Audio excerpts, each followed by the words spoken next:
That was definitely not coming out of there, was it?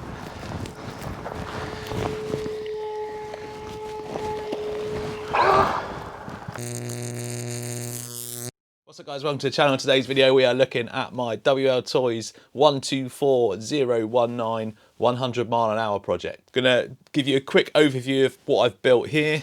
Gonna talk to you quickly about my 144001. The first video I made of this has done really well, so I think it's probably worth updating what's going on with this or what's happened to this and why there's not been a 3S run. And then we'll get straight into seeing how this thing done on its first go out. Let's get in a little bit closer and see what this thing is packing underneath this nice body shell. So let's just start with a quick update on the 144001. I've not given up on this. I'm still want to build this into something really quick. It's been all stripped down. I've greased all the diffs, checked all the bits and pieces you need to check, done all the set all the camber and toe in, toe out and stuff. But there's not been a 3S run. There's a reason for that. I think we've got 52 mile an hour. That's a 5,200 kV on 2S stock gearing. And I was running this cheap, I think it's like £15, $20, or even cheaper than that, I think, ESC. Lots of people in the comments said, don't run it 3S. And then quite a few people said, no, it's fine on 3S. Well, when I put a 3S in it, and this is what happened.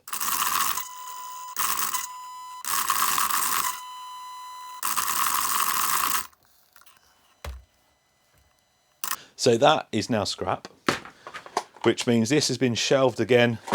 We'll sort that out another day. This is the one you came here for, I think, the 124019. People have been getting some crazy speeds of this, and I want to join that 100 mile an hour club. This is a Fat Bodies. I'll leave a link to it in the description. I got it from eBay, sprayed it with the Jaeger orange that you get for the Tamiya's PS7, I think it is. It's called Jaeger 13. 13 is my lucky number. Cut some vinyl for the windows. My wife done the stickers for me, and I had some old stickers from, I think it was my ZD Racing Porsche, so I made the front end with that. I think it looks really nice. It's got an LC Racing spoiler on it. I did make a really nice spoiler, trimmed it all down, had my lucky number in gold on the side. You'll see in the video that came off.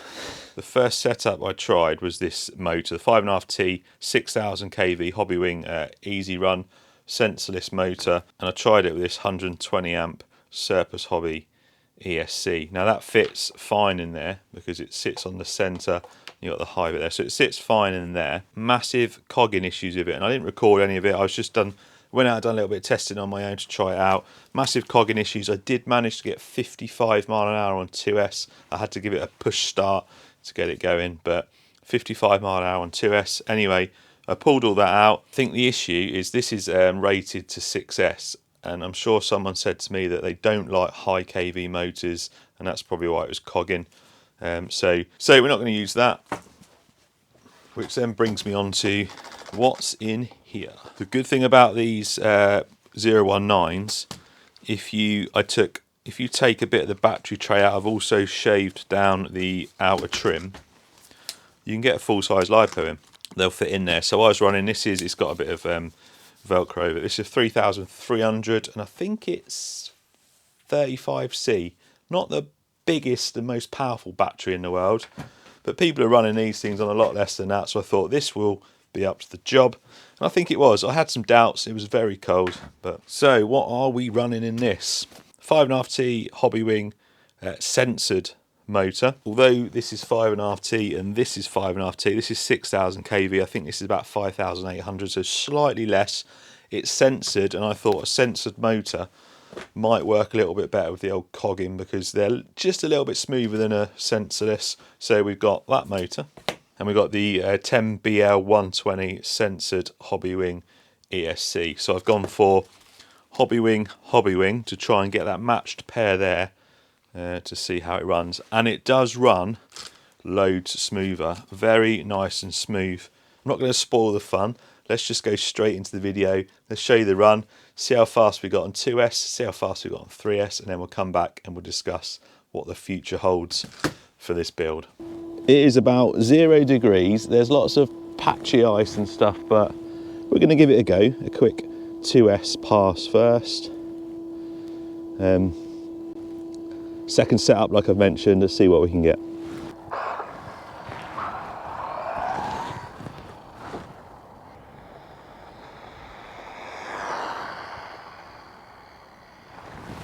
It doesn't seem that fast.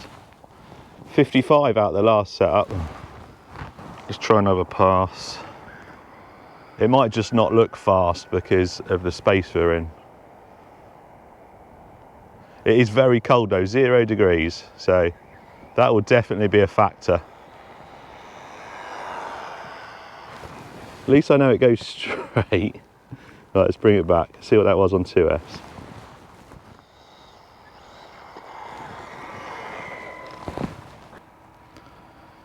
.47, it's definitely, something's holding it back. Something's holding that back. Maybe it's the LiPo. The old crappy setup, I got 55.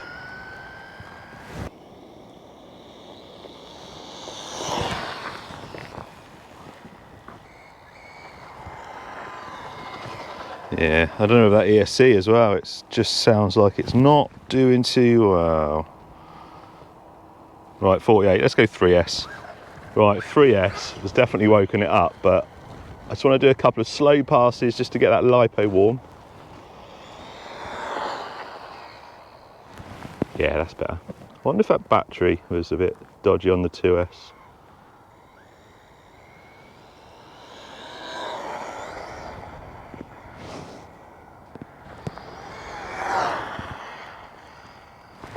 It's got plenty of grip considering it's cold.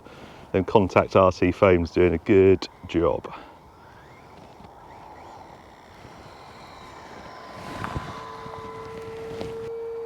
So that's 58. Right, I'm just going to run it around a couple more times and then I'm going to go for a full throttle pass.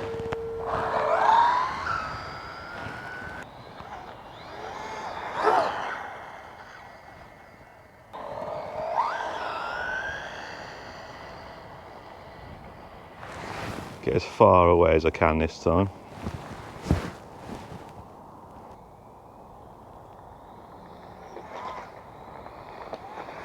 Wow, there's roads, a few little jumps. Right, I'm going to have to try and go from this direction.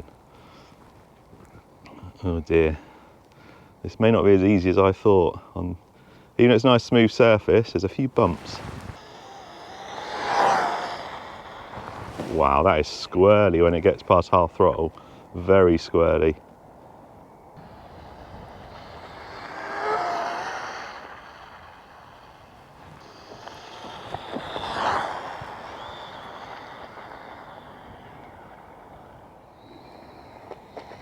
There's a big jump there.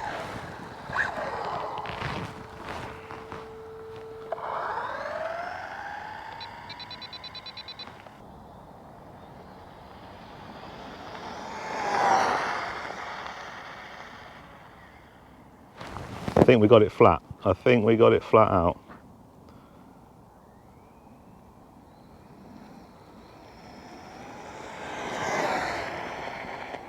Whoa! There goes my spoiler. Well, the good news is I got it flat out to get speed. Oh man. Luckily I brought my LC Racing, so I'm just going to swap the spoiler over onto that. Oh, 72, I was hoping for a bit more than that. It's still fast though, 72 mile an hour. Let's see if we can get a bit better speed. Now, I think I need to stay this side away from that bump. Too much, I need to get some downforce on the front. It's just lifting that front up under full power. Just ease it in gently.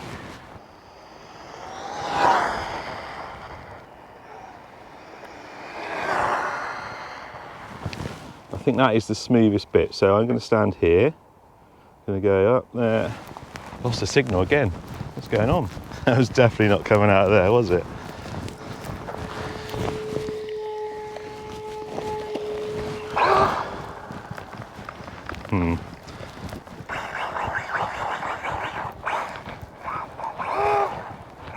Might as well see what we got while we're here, haven't we? 66. Oh, it's getting worse. Right, there's definitely something going on with the signal here. I'm just going to stand here and do a pass before I lose signal. Yeah, there's something not right with this. Right, I think we have to call it a day.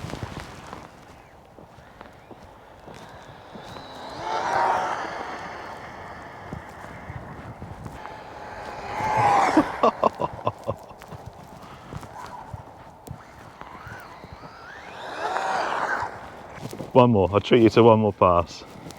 If it goes straight. Don't know if it's the ESC, the motor or the receiver that's the issue.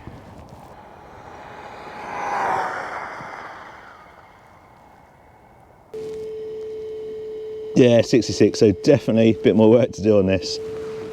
I sounded a bit disappointed, didn't I? And that's because I want more from it. That is not enough on 3S to cut it with some of the big players out there. You need 100 mile an hour if you're going to go anywhere with these, and that just wasn't there.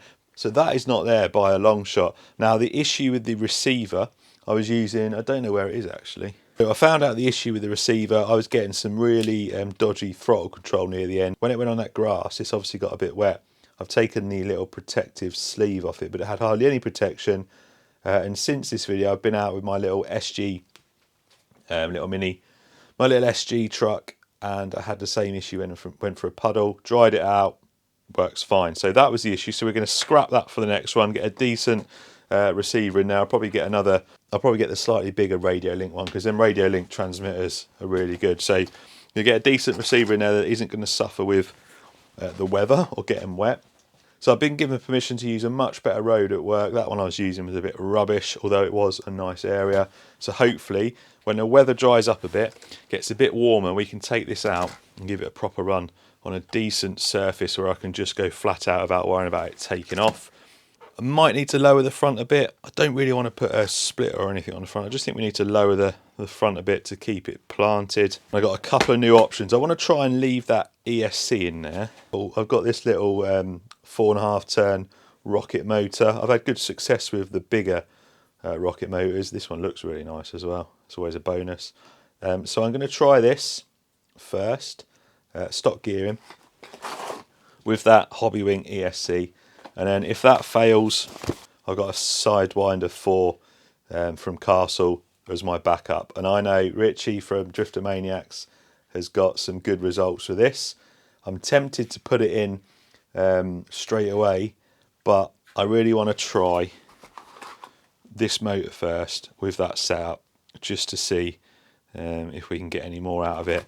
And then we might look at other motor options, but I'm not really one, the best way I can describe it, I'm not really one for a hit and hope, you know, just buy the fastest motor you can, the best ESC you can, the best battery, chuck it all in and just go for it. I mean, yeah, that works to some extent. I like to learn how things work. I like to see what works, what doesn't work, and go from there. And I think you might not get the results straight away. I'm trying to talk while shutting this box and it's not working. Come on, it's a box, you can do it.